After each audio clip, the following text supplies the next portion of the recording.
A mund të thuash domthonjë se reformat të qëndrueshme vijnë vetëm nga besimi apo mund të thuash në përgjithësi parimisht vijnë nga besimi?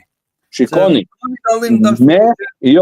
ne këtu themi se besimi është burrim reforme, besimi çon në reformë, por nuk themi se çdo reformë bëhet nga besimi, përbëhet nga besimi apo mbaret nga besimi, kuptoni? Kjo ajo që duhet ta dallojmë këtu është pra. Ne themi se ai cili beson, besimi atë transformon, por normalisht ka edhe kushte tjera për reforma, ka edhe kondita tjera, ka edhe rrethana tjera, ka edhe shumë gjëra tjera që duhet të plotësohen që të vijë deri te rezultati i dëshiruar. Por atë kjo nuk bën të ngatrohen gjërat. Se dikush thotë po filani për shembull edhe nuk beson, edhe ka arritur shumë. Po Allahu xhaleshanu kështu thon Kur'an. Kullen numiddu haulai wa haulai min ata'i rabbik. Gjithëve ne thot ju japim nga të mirat e Zotit ton, gjithëve ju japim. Wa ma kana ata'u rabbika mahdhura. Të mirat e Zotit ton thot nuk ato pra atë që Allahu xhaleshanu ka krijuar në botë nuk është thot për dikë në veçanti apo nuk janë disa të privuar nga ajo. Çka do të thotë kjo? Këtu shumë dietar thon ky ajet kuranor është ajeti madhështor që flet për këmbimin e ideve të mendimeve dhe për zhvillimin e popujve të cilët punojnë. Kush punon Allahu i jep atij. Ti nëse thua se unë besoj valla, edhe ri shtrim, mos puno, nuk t'jep. Shiko, çka kanë arritur shkencetarët për shembull, ka dhe shumë jo musliman që kanë arritur në fushat ndryshme.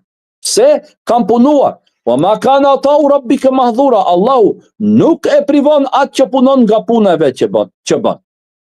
Pra, ai mund mos besoje kështu në atë kuptimin që ta besoje drejt Allahut, por nëse punon, se ka dhe kushte tjera, Allahu i jep atij, se Allahu xhaleshanuhu është i drejt, punëtorit nuk ja humb djersën. Ndërkaq, besimin e themi se e ka këtë rol, por duhet kuptohet drejt nga njeriu. Edhe dietar shumë, kjo i atribuohet Ibn Taymijes, po në fakt edhe dietar tjerë kanë thënë po ashtu thotë se kështu. Allahu thotë, do t'i jap jetë, pra do ta mbaj në jetë dhe do të vazhdoj të qeverisë një shtet, një qeveri e cila është e drejtë, edhe nëse udhëhecit e saj nuk janë musliman. Dhe do të bjerë një shtet, një qeveri që është e pa drejtë edhe nëse janë ata musliman. Shikoni pra, pse saj mund të jetë me përkatësi, por nuk i ka plotësuar kushtet tjera. Kjo është një që themi ne që e bëm edhe krahasimin e besimit me motorin.